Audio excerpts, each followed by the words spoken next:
Hi everybody, welcome to Train Forever. I'm Andrew Barr, and today we're looking at a 10-minute workout that you can do with just one kettlebell. And this is because everybody needs simple and straightforward workouts that you can keep in your back pocket for those days when life gets crazy and you just don't have time for your normal workout routine.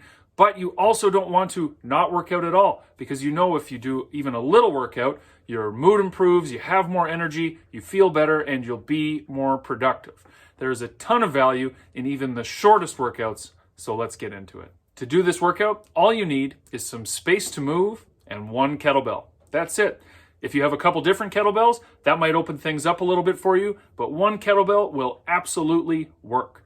Now, even though we're just doing a 10-minute workout, you still need to warm up. Don't worry, the warm-up is included in the 10 minutes.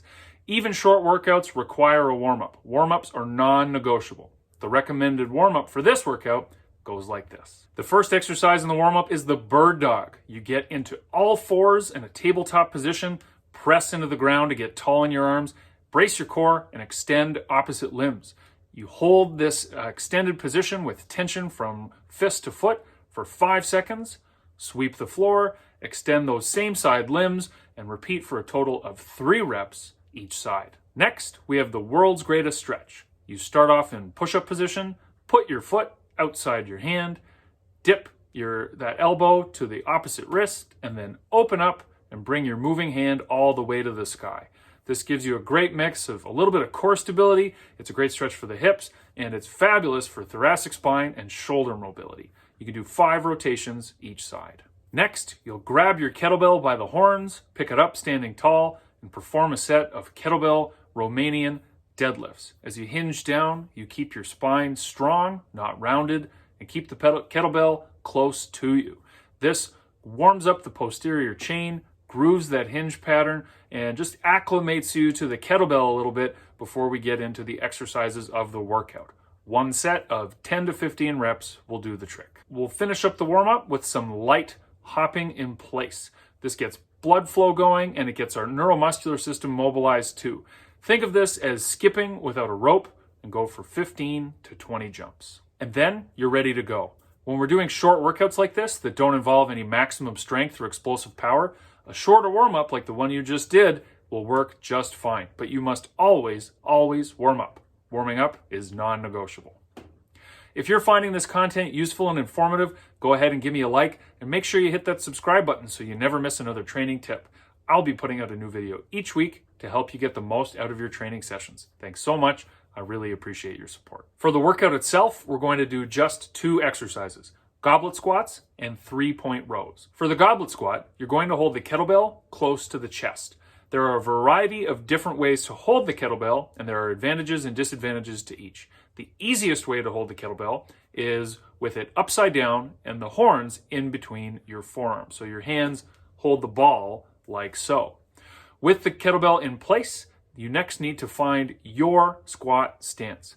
Different people have different optimal squat stances. For me, it's with my feet a little bit wider than my hips and my toes turned out a little bit.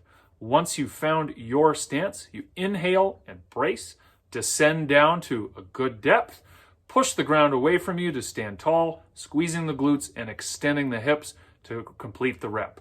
You can then inhale, reset the tension, and do that exact sequence again for all of the reps in the set. Now, there is no exact depth that you must hit. There are real structural anatomical reasons why you might not be able to get to a certain depth in your squat, but most people can aim for what is called parallel, where the thighs are parallel to the ground. The next exercise is called a 3-point row. Called the 3-point row because you have 3 points of contact, both of your feet and your free hand on the table or bench, whatever you have. And in the video, I'm using a deck box. Literally, whatever you have, as long as it's a height where you have to bend down to put your hand on it. With the weight in hand, hinge forward at the waist, keeping a strong spine. Reach out with your free hand and place it on your support. To do the rows, you sweep your elbow back towards your hip, letting the shoulder blade move freely backwards and forwards as you complete the movement. Since you're only working with one weight, the exact number of reps that you're going to do is going to depend on how heavy your weight is for you.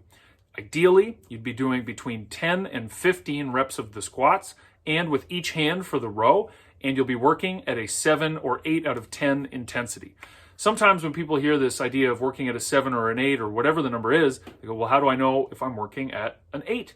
This is subjective. If you feel like you're working at an 8 out of 10 intensity, then you are.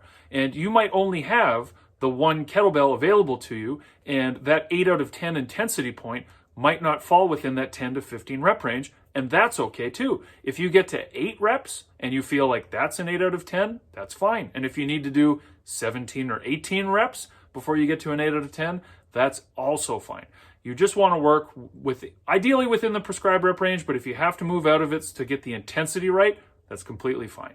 Move from the squats to the rows as quickly as possible, and after you've completed both exercises, take a 1-minute break and then complete the series for a total of 3 to 4 rounds. And that's it. The warm-up and the exercises should take you about 10 minutes. Want to do more? You can add a 5th round, or you can add a 3rd exercise. Push-ups would be a great option. If this doesn't seem like a lot, wait till you give it a try. The full body approach plus the 7 or 8 out of 10 intensity, you will definitely feel like you're working. Even though this is just a 10-minute workout, you'll still be developing strength, conditioning, mobility, and make a little bit of progress towards your goals. And perhaps more importantly, you keep your system mobilized and ready so that the next time it comes time for you to do a workout, you'll be that much more ready as compared to if you had skipped your workout altogether. Always remember that any workout, no matter how short, no matter how simple, is infinitely better than no workout. So the next time that you want to work out but you feel like you don't have the time or the energy, start with something simple like this.